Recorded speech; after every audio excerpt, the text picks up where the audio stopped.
Hi, aloha. If you're by the door, please, Halimai, come on in, We can start this week's gathering. I'm Mahina Martin with the County of Maui, sending regards from Mayor Bissen, who is in Washington, D.C. today. He's meeting with our federal delegation and others with key committee work. And his work involves securing whatever support we can get from our congressional agencies, from our federal agencies, through our congressional representatives. So he sends his regards, his aloha. He will be returning back to Maui this week. But for now, we're going to continue with tonight's meeting. We are live on Facebook, and our aloha, of course, to Akaku for always following us around the island, no matter where we go. So whether you are here live or joining us by TV or by social media, we so enjoy having you. Tonight we have a full update from different federal state organizations. I believe our Department of Health is on their way as well. Hopefully she makes it. We'll be here as always afterwards to help with some questions and support our team in any way possible. At this time, before I turn it over to Amos from the Maui Emergency Management Agency to give the operational update, who will then go on to the Office of Recovery with Josiah Nishita, who heads that department. I did want to invite, I know she was standing by me, from the Mayor's Lahaina Advisory Team, Kiko, to just share some manao. We always provide for that. Okay. Aloha, good evening. On behalf of the Lahaina Advisory Committee, along with the Mayor, we just wanted to give an update of kind of what's been happening within our group, within the 6 buckets. We are moving along with the housing piece as we again become conduits with HAIMA, MIMA, county, and then come down to our advisory committee. So we have many groups of our community members from all completely diverse of conversations. So they are in these pockets that we want you folks to know that we are getting them to the places as best we know how. And we also are being well updated with what's happening on their updates, and they're going to the different pockets of our community within our subcommittees. So we just want you to know within the housing piece, we're trying our best from the ground, and then other things such as the natural cultural resources. There's lots of boots on the ground that are saying that the systems that are put in place are doing the job, and so thank you, and we'll keep going from the advisory committee. Aloha. Mahalo, Kaliko. She reminded me that today was the opening day of the state legislature, and I was just there today. And 3 of the Lahaina advisory members, I guess they left you in the dust and left you here, was present. And they were honored, and Maui was honored at the opening day of the state legislature. They sat on the floor with the elected officials, was introduced, and our Maui representatives called for the Maui people to stand up and be recognized. A lot of discussion and support at the state level for Maui and our needs. And so much aloha just within that whole just morning. So I'm going to turn this over to Amos right now for us to proceed forward. Amos? Aloha mai kako. My name is Amos Lono Kailua here at the new Maui Emergency Management Agency Administrator. Thank you for all coming tonight. I gave some updates last week, and the updates have not really changed, but let me just give you a little bit more information about what happened, what's kind of going on with MIMA. So I mentioned last week, the agency is running lean, but what we have is we do have 4 female positions that are helping with our MIMA operation, as well as a 6-person EMAC team that supports our EOC in case of emergency. We have been experiencing some problems. We are trying to fix some systems, including our phone system. If anybody has an issue with weather report or anything related to MIMA, please try and call our number, our main number. I'm going to give you that number. I'm going to give you that number live. 808-270-7285. Once again, 808-270-7285. We have people there to answer your phone call and address your situations or issues directly. So hopefully you don't have any problems. We did have a problem with that phone situation, but I believe we have it resolved. So we're here to serve you, and we want to be able to make that very easy for you. And we apologize if we're kind of struggling and straining moving forward, but we are there to serve you all. Let's get right into the operation and our updates. I know you guys' time is very valuable. I'm just going to turn this over to Curtis with FEMA. Thank you. Thank you, Amos. There's been a lot of significant work since last week. This week, actually this morning, Colonel Curry will give an update on some of the debris. This morning, one property in Lahaina was cleared today, and the first debris went into the TDS this morning. So I didn't want to truly steal Colonel Curry's thunder, but it's significant for Lahaina to be able to move forward towards recovery. So he'll give you more detail about today, then also speak to you about what that may look like here moving forward. Also, over the last weekend, we had 2 right of entry informational workshops here in Lahaina. They were well attended by all of you. Just a reminder, there is another workshop January 27th that you'll be provided that same information from Maui County officials, the Army Corps of Engineers, and other subject matter experts. As I mentioned last Wednesday, we continue to appeal to property owners and managers of apartments for our direct lease program. Since last Wednesday, we are in the process of securing 200 more units. And so the more units that we secure over time, that provides that longer term housing for those displaced households. I wasn't going to mention, but I will mention, since last Wednesday, I've had 2 or 3 displaced households approach me about being evicted from. They weren't displaced households. They were displaced households that told me of friends that were evicted from properties here on Maui that weren't impacted by the fire, which causes another huge concern, not only for FEMA, but for the county and also for the state. And so I talked to the mayor last Wednesday, and there'll be more information coming out for those impacted by those land owners or those property owners that are evicting people with the hopes of getting their property secured by FEMA and or a county program or a state program. It just doesn't sound like to me that's Aloha, if that makes sense to you. So just know that the mayor has the attention of that, as well as the governor, and they're looking into that. More information will be provided as they come up with the plan to address that. Also on Wednesday, I was approached regarding text messages regarding background checks for FEMA programs. We do conduct background checks. The property owners of those units wanted us to do that. And so I guess the message is truly, if you're fearful of failing the background check, just know that if you do fail, we do and we are planning to have a unit for you. And so by getting the background checks of the over 1,000 folks eligible for FEMA programs, it just provides us to be more efficient in housing displaced households. So the point is, don't be afraid of the background check. It is a part of the process, and it helps us be more efficient.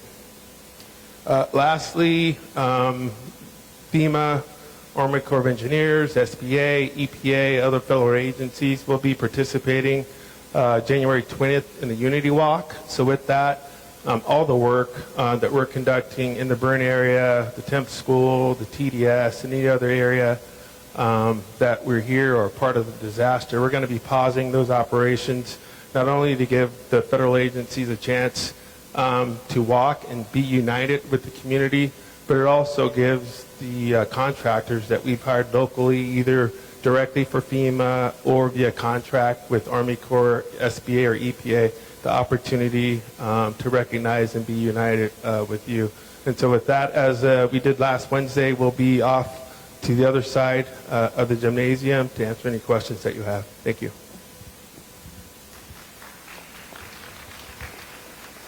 All right, thanks, Curtis. And again, aloha, everyone. Again, it's always a great privilege and very honored to be able to provide these updates to this community.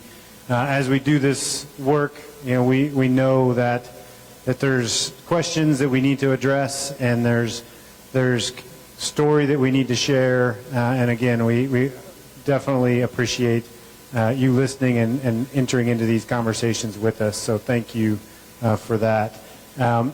Today is a very big day for this recovery effort. It's not necessarily a big day for the Corps of Engineers or for FEMA or the federal agencies.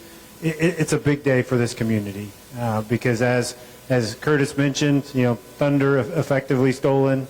Today was actually yesterday was the official start date for the removal of debris from the residential properties here in Lahaina. So our contractor mobilized everything yesterday, got everything ready, and on the first property this morning began removing debris. That property is not hard to see from the highway as you make your way from here to Safeway. Just look for the big yellow excavators and you'll see that work ongoing. But again, a really, really important milestone for this community. So we're very happy to provide that and to really get this started. What you're going to see in the coming days is a pretty rapid expansion of those efforts. We did start with the single property, but we already are intending, starting tomorrow, to open up an additional 2 properties with additional 2 teams. Between today and a week from today, so by the 24th, we expect to have 7 total teams working at once on 7 different properties. Right now, the previous properties that we've cleared typically would take about 3 days, maybe 5 days for the properties that we've done up in Kula. Most of the properties that we will be clearing here in Lahaina will take less time than that. The property we're working on today is going very, very well, but it also is going very quickly.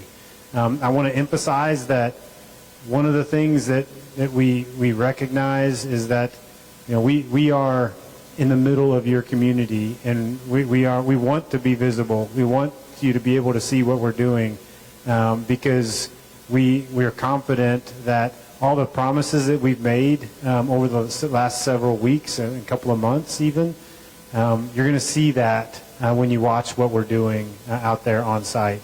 We have a lot of amazing people. Some of them are sitting here from my team up in the red and white shirts, but many, many more, and as well as great contractors that are out there committed to doing this the right way. Cultural monitors, archaeologists on site to ensure that we protect what is sacred to your community while we do this very important work. I mentioned as we do expand, our goal is within the next 30 days to be through the first 100 properties. And as we do that, I've mentioned this in previous meetings, our priority given to us by the county is to those properties that are near and adjacent to existing homes that did not burn in the fire. Ultimately expediting the ability for those neighborhoods to get back to the next phase of this recovery effort. So you'll see that as we start these properties over the next week throughout the next month. Those are the properties we're focusing on. The second priority is to environmental risk. So those properties that are close to the shoreline, those properties that are near places where if that debris were to break free from its soil tack application, it posed an increased risk to the environment. So that's really the second priority that is directing how we're going to make our way through each of these neighborhoods.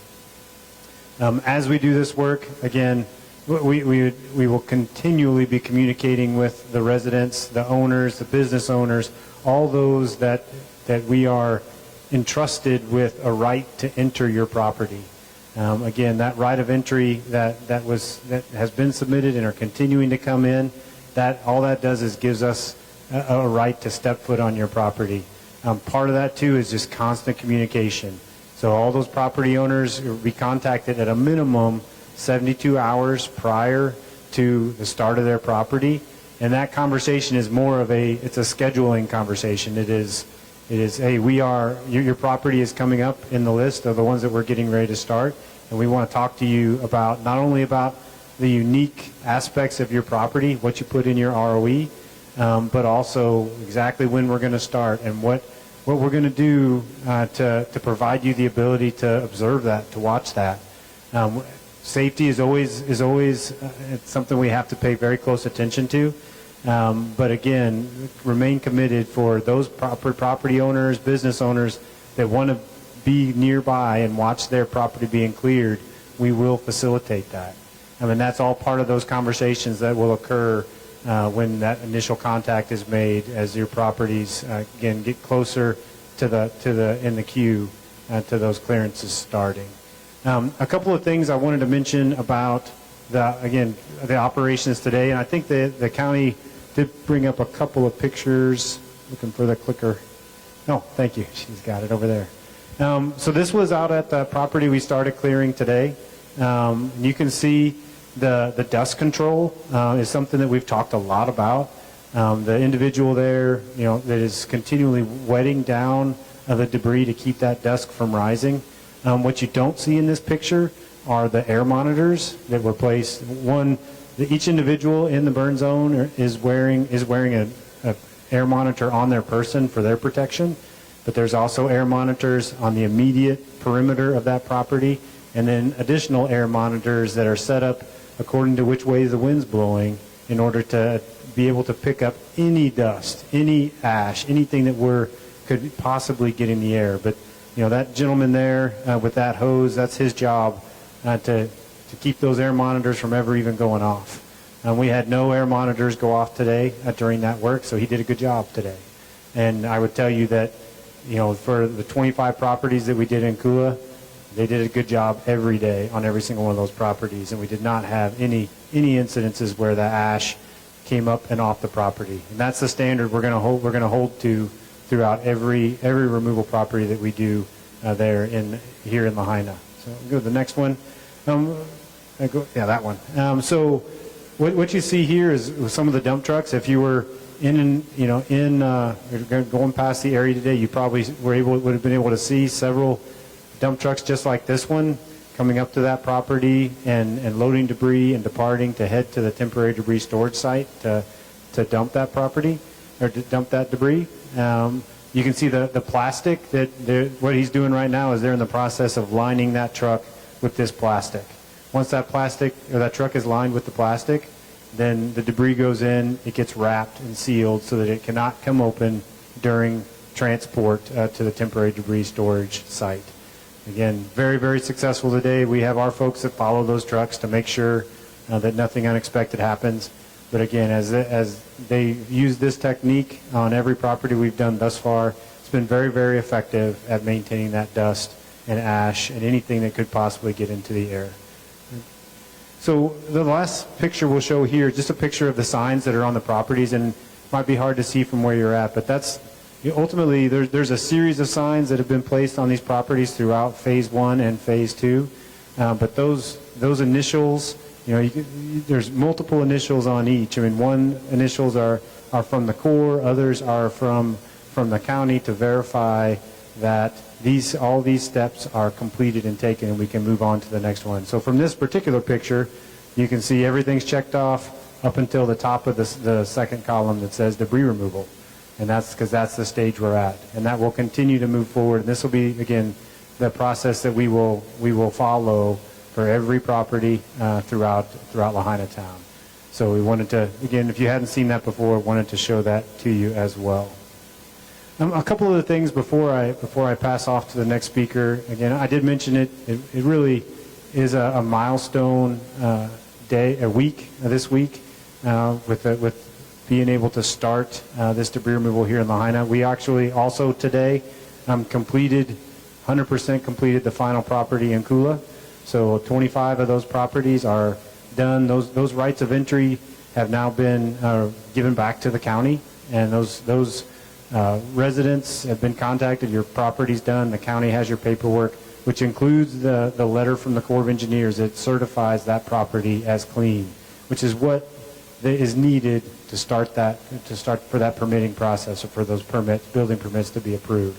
So again, very, very proud of what the team was able to do, and thankful for the community in Kula for supporting us throughout that process. But again, as of today, we are done there, and using all those lessons learned from Kula to be better for this community in Lahaina. The last thing I wanted to mention, again, just for those of you that actually, sorry, two more things. I would want to talk about the temporary debris storage site in Olowalu.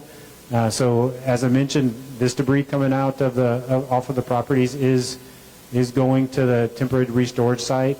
That project, that facility, is 100% ready to start receiving material. We would not have started if that were not the case. So it started to receive material today. Again, those teams out there are following all the procedures that we've talked about in previous meetings to protect the environment, to manage and control that material, which, as we all know, right now the material in Lahaina is in an uncontrolled, unmanaged environment, and that's why the temporary debris storage site is so important. And it has started doing that as of today. It's controlling, managing that material so that, again, it is in a much better place for the protection of the environment, and we can get this moving forward. Last thing I want to mention, so we also want to provide a quick just update on the temporary school that is temporarily replacing the Kinkamehameha III school.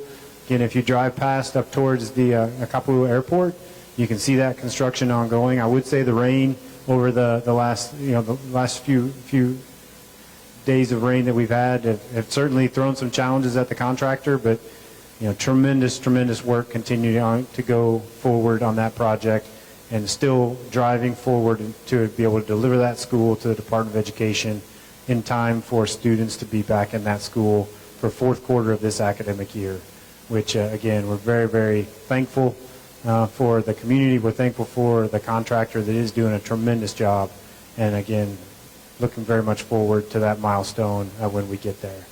So we'll be around after the meeting tonight to answer any questions, as we always are. We do ask you that, particularly if you've got questions about ROEs, if you've got questions about the process for debris removal, please come talk to us, because we want to make sure that you are 100% comfortable with everything that we're doing for this community and for you. So thank you, and I'll pass off to EPA.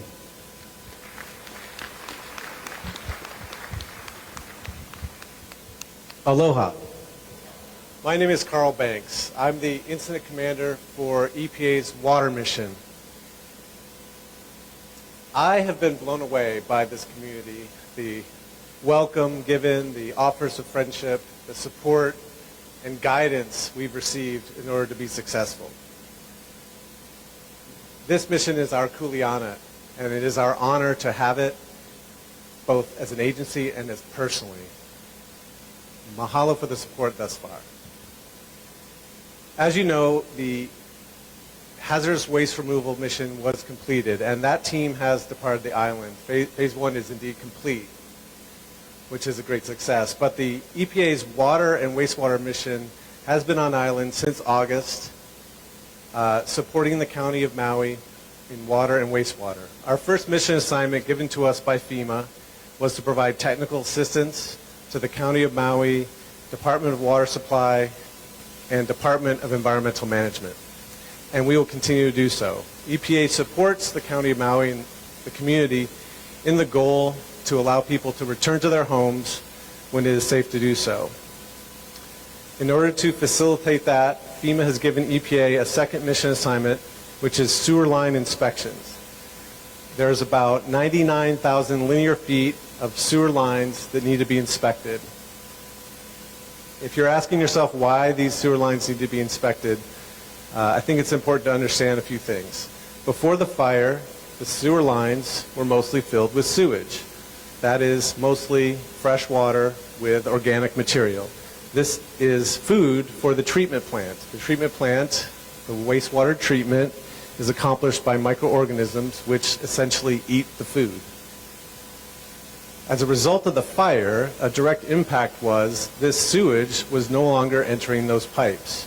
And in its place, salty water entered those pipes. And that salty water would kill those microorganisms. So we cannot allow that water to go into the treatment plant. And so there are sections of Lahaina where the wastewater lines are plugged in order to protect the treatment plant. We are conducting sewer line inspections in order to provide more rapidly to the county information on these wastewater collection lines so that they may be rapidly repaired. Our mission, which we are in our final preparations for, working with our contractor, will begin the first week of February. Once we begin our mission, it'll take about 30 days to complete this inspection, after which we'll be giving the data to the County of Maui so that they can prioritize areas for repair. Prior to starting our work, we will provide public notice to occupied residences at least 48 hours before we begin work in that area, and we'll have 5 days to complete the work after that time. As guests on this island, EPA is going to hold ourselves accountable to conduct this work with the utmost respect and reverence for Maui's history and culture. Mahalo for your support, and we'll be available for questions likewise after the speakers. Thank you.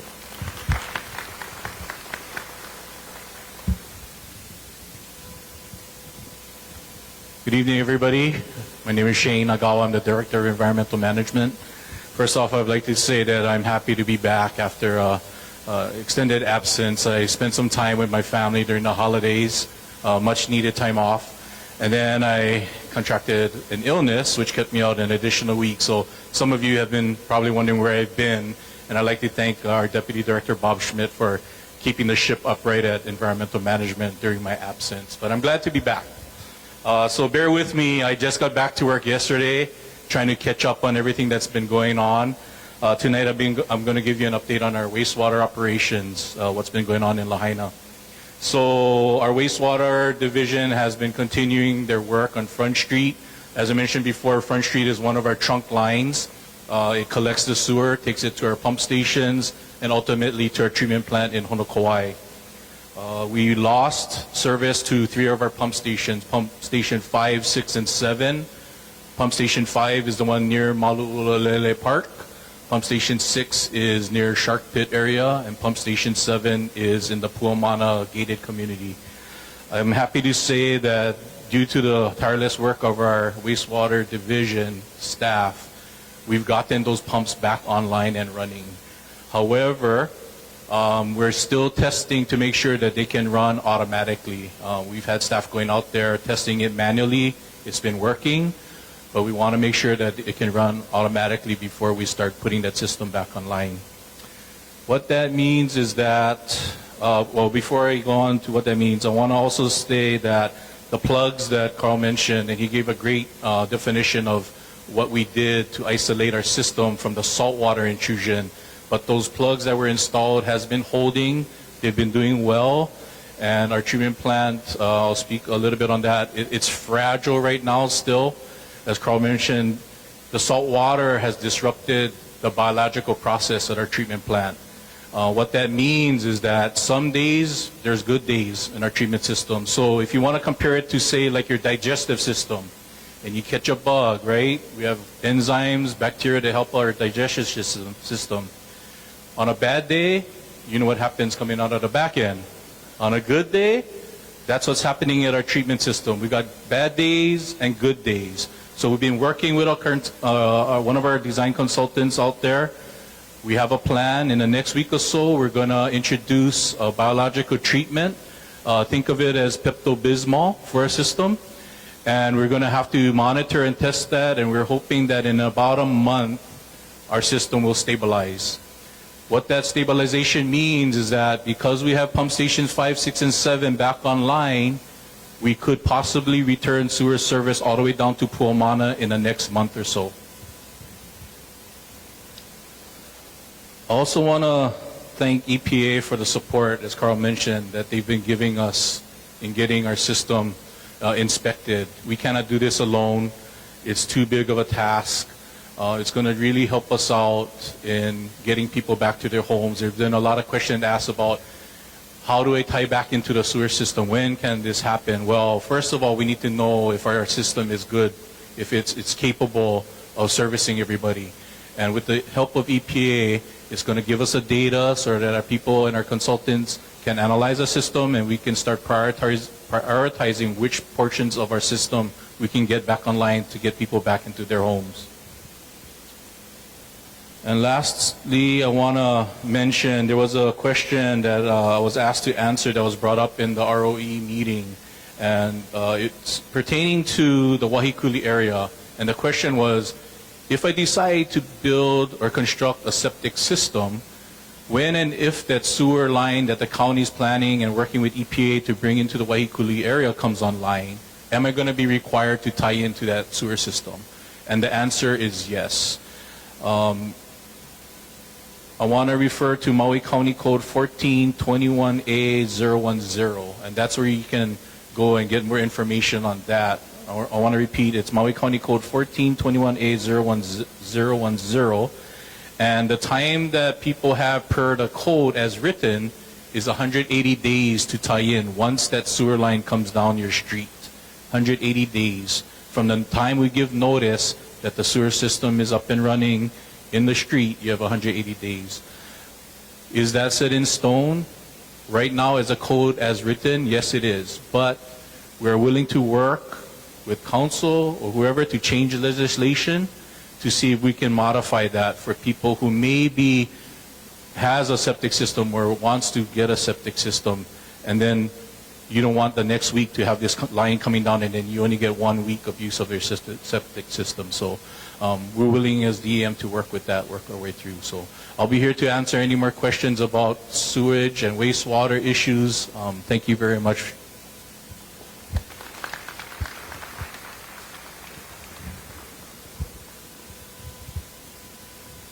Good evening, everybody. Kimo Langev, Deputy from Water Supply.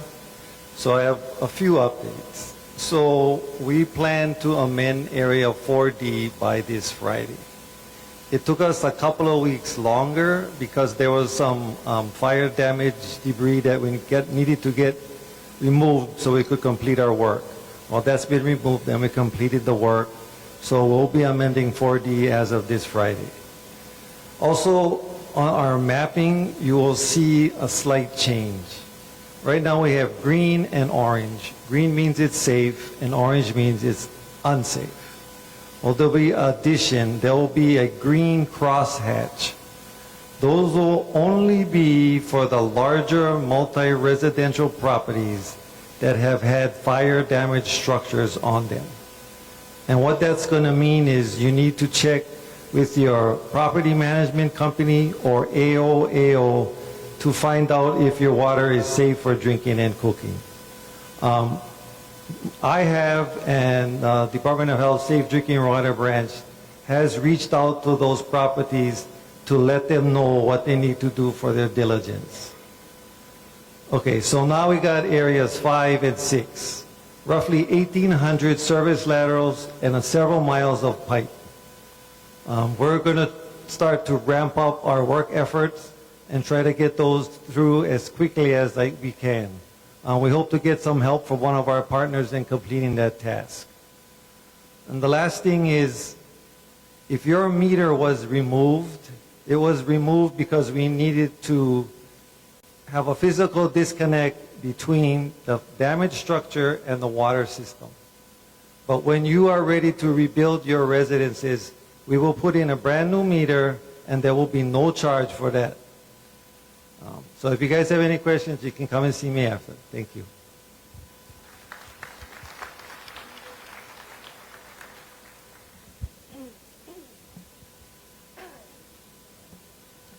Aloha, everyone. My name is Mary Simpkins. I'm with External Relations with the American Red Cross.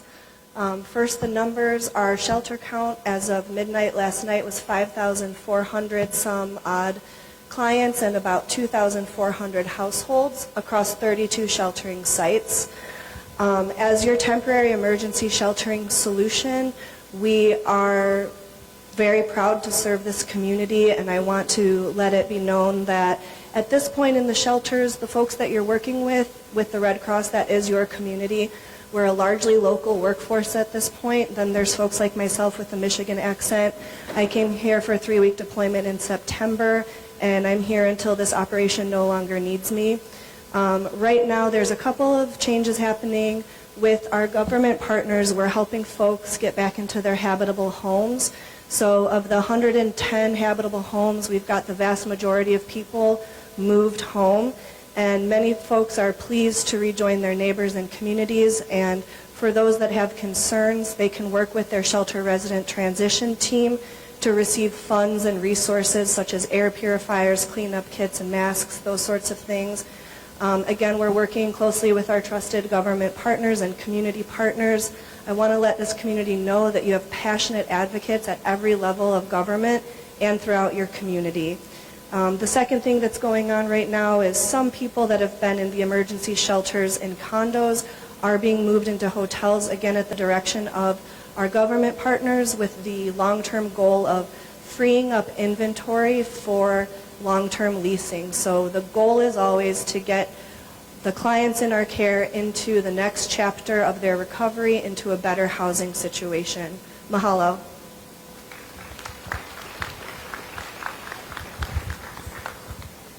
Hello, my name is Kathy Ho, and I'm the Deputy Director for Environmental Health. I wanted to give you an update of what DOH is doing. First, in our clean water branch, we've entered into a contract to do nearshore sampling. So nearshore sampling means we're taking samples, our contractor is taking samples of beaches and other nearshore areas. The second thing I wanted to say for Clean Water Branch is that we also are entering into an MOA, a Memorandum of Agreement with the University of Hawaii, to do some testing on fish. So those people who we've been having questions about whether it's safe to fish, we're entering into a partnership with the University of Hawaii to do some testing on fish. The Department of Health, in terms of wastewater, has been working with our county and federal partners in trying to come up with solutions for temporary housing in both clean water and wastewater. Normally, I talk about the amounts of how many sensors we have when we talk about clean air. Today, I wanted to, when we first started this, I've been at almost every community meeting, and I apologize in advance to those of you who've heard this. But when we first started this, it was because the community was concerned about their air quality, particularly up at the schools. So what we did was we put up air sensors, purple air sensors, and we explained the reason why we did that. And that is because in the fire, there was heavy metals, that is lead and arsenic and dioxins. And those heavy metals stick to the ash. It's sticky, so it stuck to the ash. And people were concerned that they were being exposed to it. And so we put up some sensors up at the schools and at people's homes and around Lahaina. And we explained that when the purple sensors turned, they normally are green, but if they turned yellow or red, that means that there is some particulate in the air. That we didn't know what it was, but it is a particulate in the air. And so when the Corps of Engineers started when they started their phase 2, what we did was, and I explained then, that when they started doing their debris removal, what we did was we put up a bunch of purple air monitors. And what we wanted to do was we wanted to see whether the purple air monitors, whether the Corps of Engineers dust mitigation was good.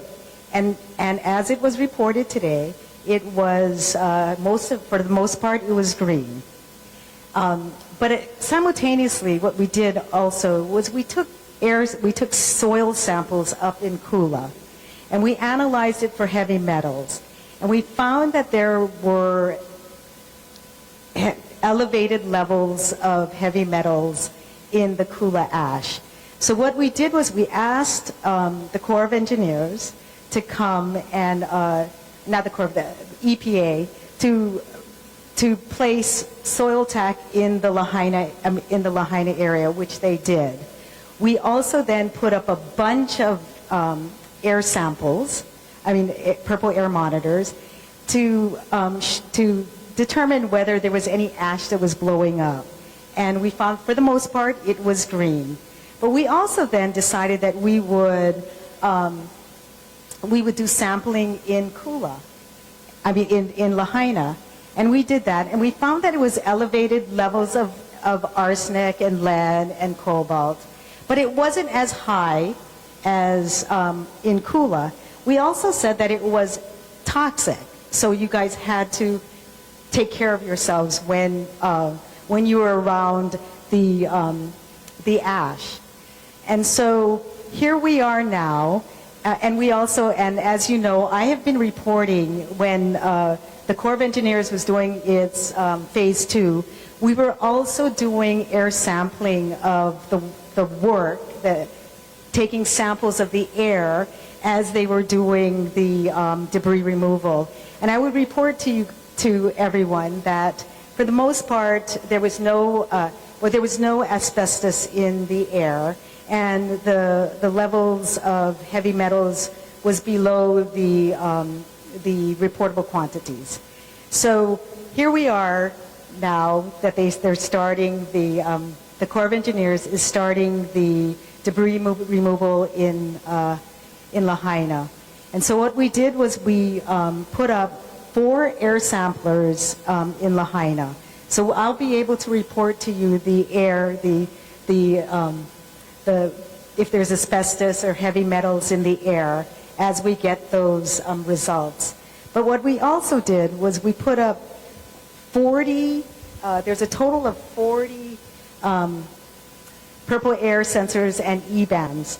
There are 28 purple air sensors in Lahaina, and there are 10 E-bands, and we have 10 E-bands, and we have 4 asbestos and heavy metal sampling equipment.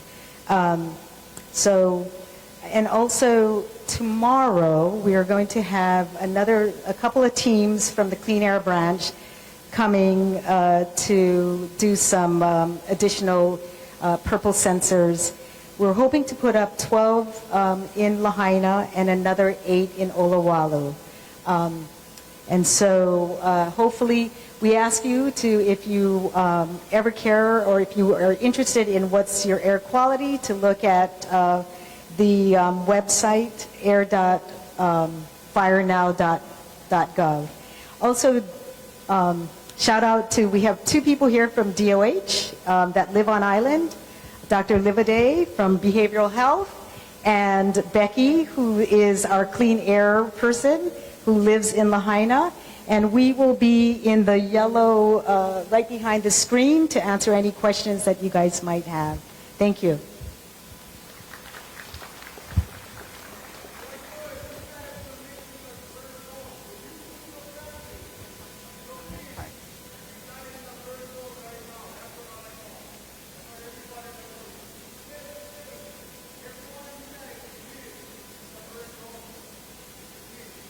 Thank you, Jeremy. Before I turn this over to Josiah, who is going to talk a little bit about Office of Recovery, I did want to let everyone know that with regards to the permanent containment site for the ash and debris, we'll be coming out to the community to talk about the options and to learn from what the community sentiment is on that. So there has been no movement on that. We're only trying to clear out the debris today, and we'll be dealing with the permanent site and community discussions in a later date, and so more details are coming in the weeks ahead. I'm going to turn this over to Josiah Nishita from our Office of Recovery. Thank you, Mahina. Aloha, everybody. Josiah Nishita, Managing Director with the County of Maui, as well as leading the Office of Recovery efforts. It's my joy to talk to you tonight about permitting. Many of you have never heard those words together, joy and permitting. For any of those of you out there who have gone through the permitting process before, I'm sure you've had your own struggles and challenges that you face. So obviously, why is this important? Why is an expedited permitting process important for our disaster impact area within Lahaina?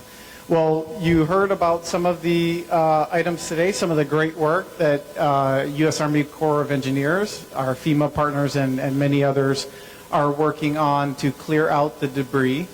And then you also heard from our Red Cross partners about how they're working hard to transition individuals, to be able to get people back to stable housing, to more long-term options. So what's one of those things that is important in that transition period is, of course, as properties become cleared and readily available, we want to be able to get people back to their homes and back to their properties. One thing I can say that some other communities have gone down, what expedited permitting will not be, is for any of those of you who are Oprah fans and watch her Christmas specials, it will not be a Christmas special where you get your permit, you get your permit, you get your permit. What we want to do is make sure that we're building back safer in an expedited fashion. So there will be processes in place to make that happen. We won't be going through the traditional process that's established for anybody else who have gone through permitting previously under a much shorter time frame. So there's some code changes, some other changes we're going to be going through with council and community members in order to get enacted so that we can proceed with that. Expedited permitting will include expediting the first single-family dwelling and first accessory dwelling unit with a permissible accessory structure on each lot. One of the things that we've seen from other communities, including I think Sonoma is one of them, that there's this balance that has to take place, right, between building back extremely quick versus building back better and safer. And so to the extent possible, we're trying to straddle that to make sure to get people back as quickly as possible to their homes. But places like Sonoma or in Butte County, they've had, I think, at least 3 or 4 major wildfires as they've built back over time. And so we want to make sure that everything that you folks have gone through, that the processes we put in place and what's built back there will help ensure that something like this never happens again. So please be patient with us. We are in the process of streamlining the systems and working with council to get those processes expedited. We have issued a request for proposals, which is basically just government speak for trying to get applications from different entities who are interested in assisting us in this endeavor. And so that process closed. We're in the process of evaluating all the proposals.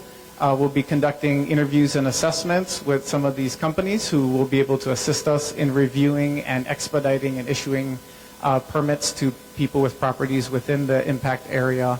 And then we anticipate final selection will be made probably sometime around February 16th, with the goal of having an office stood up in Lahaina ready to receive permits in person and processing it for each of our residents impacted probably by the end of March.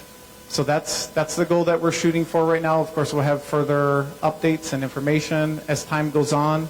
One of the big questions that we get all the time, which is our intention is to move towards this, is what happens if infrastructure is not ready to your property, such as water service or sewer service, by the time your property is cleared and ready to be built upon again. And our intention is to allow the process to start, to be able to issue permits and allow construction to begin with the goal that the underlying infrastructure, such as water or sewer service, will be available to the property in time for habitation of the unit so that we can help streamline some of these processes and get people back to their homes as quickly as possible. We'll, of course, be available for questions after this meeting, and we'll be continuing working with the community further as we go along. Some of you may have been here at the last meeting when I talked about the 6 different teams that are in the Office of Recovery. And one of them, the community planning function, is running the expedited permitting process. So they'll be able to share further information and updates as we go along, as well as, I believe, next week we're shooting for further information to you folks about the public sentiment analysis that was done in coordination with our FEMA partners, about all the testimony and feedback that we've been hearing from the community, ideas, policy suggestions, and things of that nature, as well as helping you folks understand what the engagement process will look like in that long-term recovery plan, and how you can stay engaged throughout it to help make decisions for the future of Lahaina. So we appreciate you all being here today. I'll be available after this meeting, and we'll see you again next week. Thanks.